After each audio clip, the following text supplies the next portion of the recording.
السلام علیکم ورحمۃ اللہ وبرکاتہ۔ آواز آ رہی ہے؟ اچھا آ رہی ہے، ٹھیک۔ الحمدللہ کفا وسلام علی عبادہ الذین اصطفیٰ، اما بعد، اعوذ باللہ من الشیطان الرجیم، بسم اللہ الرحمن الرحیم۔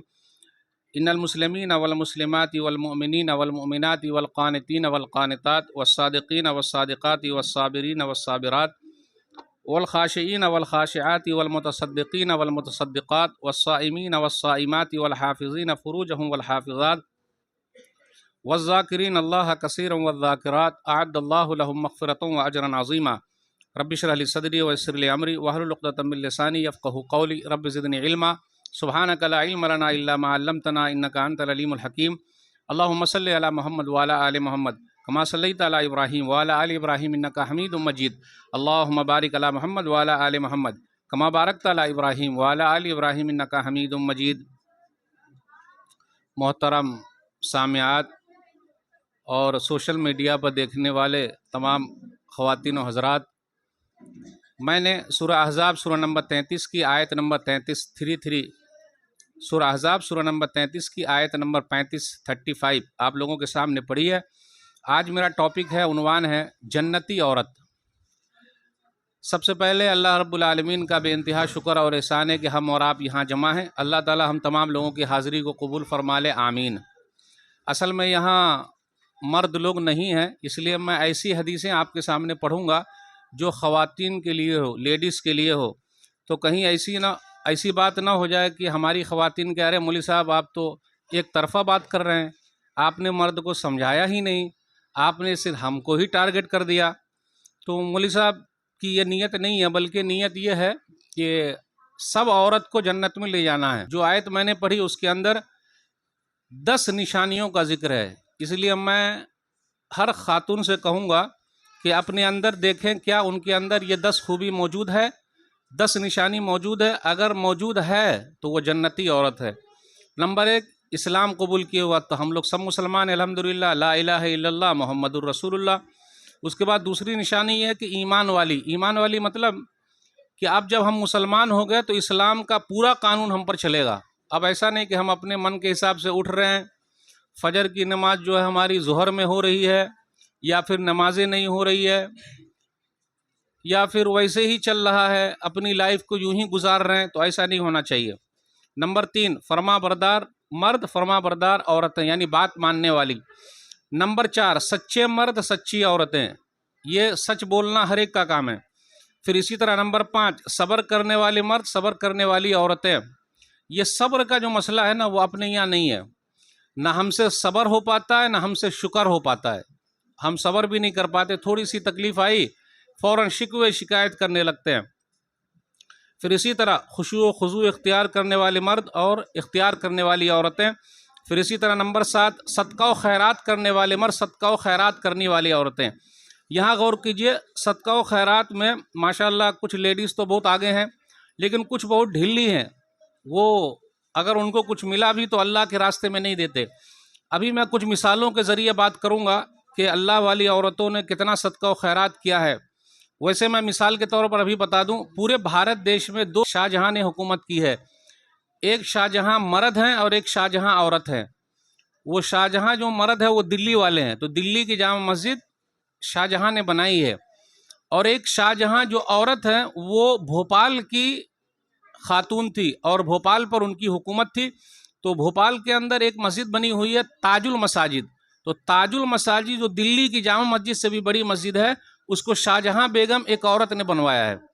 اور آپ اگر بھوپال کہیں گھومنے پھرنے جائیں تو دیکھیے گا اس مسجد میں، تاج المساجد میں، سائڈ سے بھی لیڈیز کے لیے نماز پڑھنے کی جگہ ہے، کیونکہ وہ خود عورت تھی، اس لیے مسجد کے اندر بھی انہوں نے عورتوں کے لیے انتظام کیا تھا۔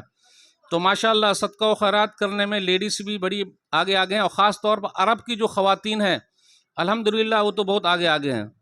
والصائمین والصائمات، روزہ رکھنے والے مرد، روزہ رکھنے والی عورتیں۔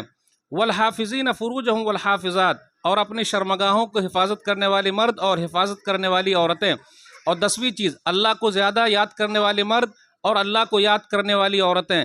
اللہ تعالیٰ نے سب کے لیے بخشش کا اور بڑے اجر کا وعدہ کر رکھا ہے۔ اب یہ آیت جب میں نے پڑھی تو اس آیت کے اندر یہ بتایا گیا کہ جنتی عورت کی نشانی کیا کیا ہے۔ اب آئیے میں دھیرے دھیرے چلتا ہوں، ایک حدیث میں آپ کے سامنے پڑھ رہا ہوں، اس حدیث سے یہ ملے گا کہ جس عورت کے اندر بھی یہ خوبی ہے اور یہ چیز پائی جاتی ہے وہ اپنے آپ کو جنتی سمجھ لے۔ ایک حدیث کے اندر آیا 4 نشانیاں ہیں، یہ خوبی ہیں۔ مسند احمد جلد نمبر 1 صفحہ نمبر 190 حدیث نمبر 1661 اذا صلت المرأة خمسها وصامت شهرها وحفظت فرجها واطاعت زوجها قیل لها ادخل الجنة من ای ابواب الجنة شئت، کہ عورت جو ہے وہ 5 وقت کی نماز پڑھ لے۔ آج اپنے یہاں بوڑھی ماتا ہی نماز پڑھتی ہیں، جوان لڑکیوں کو اور عورتوں کو اتنا یہ ہے ہی نہیں۔ ایک صاحب مجھے ملے اور کہا مولوی صاحب میری وائف کو ابھی کتنے سال ہو گئے، میں بہت سمجھایا، لگ بھگ 14 سال کے بعد وہ نمازی بنی ہے۔ تو اپنے یہاں بھی دیکھیے صرف بوڑھی ماتا ہی فجر میں اٹھیں گی، وہی نماز پڑھیں گی، اور شادی بیاہ میں تب تو اور بڑے مسائل ہیں۔ وہی 1-2 گھر کی جو بوڑھی عورتیں پڑھ لیے ختم، باقی سب گھوم رہے ہیں۔ اور آپ دیکھیے نماز کے وقت ہی مارکیٹ میں گھومنے والی عورتوں کی تعداد بہت زیادہ ہے۔ تو جنتی عورت کی نشانی 5 وقتہ نمازی ہو، اور اللہ نے ویسے بھی مہینے میں کچھ دن تو معافی کر رکھا ہے، وصام الشہر، اور رمضان کے روزے رکھ لے۔ رمضان بھی بڑے مسائل ہیں، کچھ لیڈیز جو ہے وہ روزہ ہی نہیں رکھتی۔ اور نمبر 4 پہ کہا وَأَطَاعَتْ زَوْجَهَا، اور اپنے شوہر کی بات مان لے۔ اب یہاں رکیے، پہلے 3 چیز میں اللہ کا حکم ہے، 5 وقت کی نماز پڑھ لے، رمضان کے روزے رکھ لے، اپنی شرمگاہ کی حفاظت کرے، اور نمبر 4 پہ ہے اپنے شوہر کی بات مانے۔ یہ شوہر کی بات ماننا جو بتایا گیا، کیوں قیل لہا ادخل الجنہ من ای ابواب الجنتی شئتی، کہ کل کہا جائے گا جنت میں کہ جنت کے 8 دروازوں سے بلایا جائے گا۔ جیسے مثال کے طور پر کسی کا نام ہے فاطمہ یا حفصہ، تو 8 جو دروازے ہیں سب سے فاطمہ فاطمہ فاطمہ فاطمہ، سب آواز آ رہی ہے۔ صرف 4 کام کرنا ہے، 5 انگلی گھی میں یا منہ کڑھائی میں، یعنی عورت کا جنت میں جانا بہت آسان ہے۔ مرد کے لیے ایسی کوئی حدیث مجھے ملی ہی نہیں۔ اس لیے کچھ لوگ بولتے ہیں نا کہ ارے عورت جو ہے وہ جہنم میں زیادہ ہے، تو ایک سوال بہت آسان ہے، اگر عورتیں جہنم میں ہے تو کیوں ہے؟ تو اس کی ایک دلیل ہے، صحیح بخاری کتاب النکاح حدیث نمبر 5197، کہ کہا گیا کہ عورتیں جہنم میں زیادہ ہے، کیوں ہیں؟ تو اس میں 2 کمی ہے، اگر وہ یہ 2 کمی کو ختم کر لے تو وہ جنتی ہے۔ یکفرن العشیر و یکفرن الاحسان، اس کا مطلب یہ ہے کہ وہ اپنے شوہر کی بڑی ناشکری ہے اور احسان فراموش ہے۔ اور مثال بھی نبی صلی اللہ علیہ وسلم نے دی، تو اکثر شوہر لوگ جب ہم لوگ سے پوچھتے ہیں ارے یار میری بیوی کیسی ہے، ایسا ہے ویسا، مولوی صاحب کچھ بتائیے، کچھ وظیفہ ہے کیا؟ تو ان کو میں یہی حدیث کا وظیفہ دیتا ہوں۔ وہ حدیث یہ ہے کہ لو احسنت الی احداہن الدہر کلہ ثم ارات منک شیئا قالت ما رأیت منک خیرا قط، تم زندگی بھر عورت کے ساتھ احسان کرو، کسی دن ذرا تکلیف ہو جائے گی فوراً کہہ دے گی مجھے آپ کے گھر سکون نہیں ملا۔ تو میں یہ حدیث اکثر لوگوں کو بتاتا ہوں۔ ابھی میں ایک جگہ گیا، ارے مولوی صاحب 40 سال شادی کو ہو گئے، اس کی کھوپڑی ہم کو سمجھ میں نہیں آ رہی۔ اچھا کیوں نہیں آ رہی سمجھ میں؟ اصل میں وہ دونوں ٹیڑھے موڈ کے ہیں، اور دیہات کی جو عورتیں ہوتی ہیں نا وہ اور زیادہ سخت ہوتی ہو،